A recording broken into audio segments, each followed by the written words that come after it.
Okay, so we're going to be analyzing circuits using LTSpice. Alright, so let's try to create the circuit we had when we looked at Kirchhoff's laws. Okay, so the first one we had a voltage, we had a voltage source of 9 volts. Okay, and we had our first resistor to be 470. Now when it comes to resistors in LTSpice, the top, like we have this one now, arrow one, the top is usually the positive and the bottom the negative. Okay, so when we are putting it in the circuit, the orientation matters, because when we're looking at the current flow, the orientation will determine the sign of the current flow, if it's going to be positive or negative. Okay, so if the top is our positive, then we have to make the top connect to the positive side of V1, our voltage source. Okay, so we'll rotate it here, so we see the top comes to the right, but we need the top going to the left. Okay, all right, so that's arrow 1, then we have arrow 2 here. Okay, and we have arrow 3. Rotate that once because we need the positive on the side pointing towards arrow 2. Okay, then we join this together with our wire.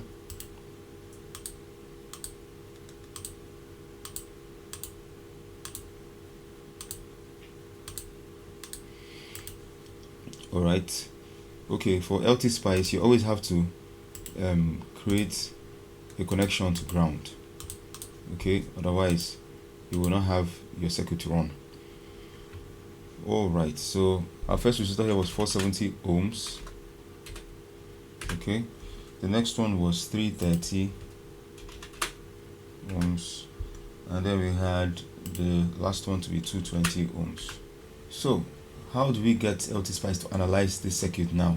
So we come to simulate, edit simulation CMD, edit simulation command. We have this space, so let's use this OP point to analyze this circuit. Alright, so we just bring that and drop it here. Let's create nodes. Let's create labels for our wires. Okay, so the first one, A, should be this place. Let's create the next one, B.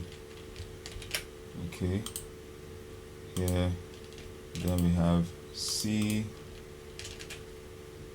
Alright, and we have D. Okay, alright, so let's run again. Okay, so we can see now VA 9 volts, the voltage on this point with respect to D. Alright, these voltages are with respect to D. Okay, so this is showing us truthfully that the series connection is a voltage divider, and it's showing us the voltages of every point, like the voltages of every wire in this circuit. Okay, so for the first one we have 9 volts. Of course this whole wire would be at 9 volts with respect to the negative. Alright, then for point B we'll have 4.85294. alright, so this is 9 volts, this is 4.85, and C is 1.94118. okay, so if we remember, we found the voltage across B and D when we looked at voltage divider. We solved for BD, okay, and we got our answer to be 4.9 volts. Okay, so we can see that BD is actually 4.85, which is approximately 4.9 volts. Okay, so we can also see the current flowing through the circuit. I arrow 3, I arrow 2, I arrow 1 is the same, 0.00882353. okay, which we also got. Alright, our answer when we solved analytically, we got 8.824 milliamps. Okay, which is basically same with this. Okay, we can see IV1 is negative this, because the current flow from IV1 is opposite every other component. Okay, so you have your current flowing from the positive side of the voltage source, and going into the positive side of all the other components and leaving from the negative sides. Okay, so it's actually opposite. So that's how we have a negative sign before V1. Alright, so one more thing, let's try a transient analysis so we can see the current, the voltage drop across each resistor, which is something we also did in class. Okay, so let's just do a transient analysis for 5 seconds. Okay, you can drop that anywhere here. I think I would want to delete this. Alright,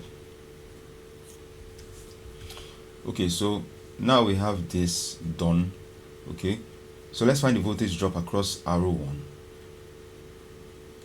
Okay, first of all, we can find the same thing we found it operating with the OP points. We can do same thing here by just clicking on any of these wires, and we're going to get the voltage of that wire. Of course, this is 9 volts. Okay, but it's giving us this voltage with respect to time. So for 5 seconds, this wire remained at 5 volts. Okay, here we have 4.85, approximately 4.853. Okay, here we have approximately 1.94. Okay, so that's how we can also get the voltages on these wires. Then if we want to get the voltage across a resistor, which we did analytically, of course, we click on one side of the wire, hold onto our mouse, and then move it to the other side of the wire.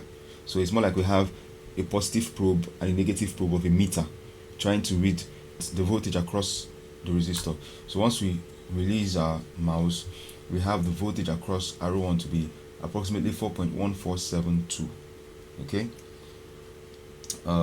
and from what we solved, we had 4.15, so you can see that's approximately correct. And let's try for arrow 2. Okay, we have 2.911 approximately, and when we solved, we had 2.9. So for arrow 3, we have approximately 1.9. Okay, when we solved, we had 1.94. Alright, so this is basically how we can also get voltages across our resistors. Okay, so we can also get the current flowing through the circuit by, since it's a series circuit, we just have one current flowing through every component. So if you just bring your mouse to any of the components, you're going to have something like a loop with a red, of course, arrow pointing through it, and the arrow points in direction of the flow of the current. So once you click on the resistor, you get the current flowing, which is approximately 8.8 milliamps. Okay, so let's do same for the parallel circuits, which we did in class. So we have our first resistor, we have second one, and we have the third one. All right, and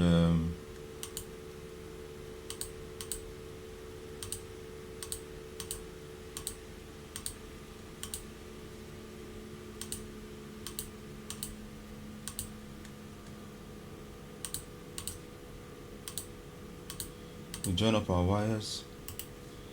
Okay, so we have, let's label this as B this time. We have just this wire and this one, just 2 wires in this parallel circuit. Okay, so let's put our values in. We had here to be 440, we had here to be 220, and here to be 330. So if we run this, of course, let's get the operating points first, the operating point analysis. Okay, we can see that our VA is 9 volts. Okay, so everything across this wire will be 9 volts, and then of course there's no VB because VB is actually 0 volts. Okay, and VA is read with respect to B. So we have I arrow 3 to be 0.272 volts. Okay, we have I arrow 3 to be 0.272 amps, which we had as 27 milliamps when we calculated. Okay, which is same thing. We have I2 to be 0.0409, which we had as 40.9 milliamps, and we have I1 to be 0.0204 amps, which we had at 19 milliamps. Okay. Oh, sorry. But this is supposed to be 470. All right. So not 440, 470. So let's run again.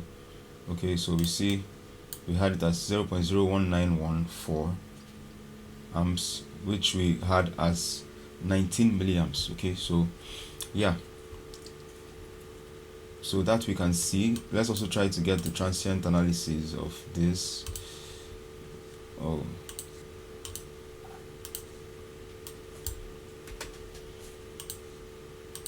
Let's run this for 5 seconds.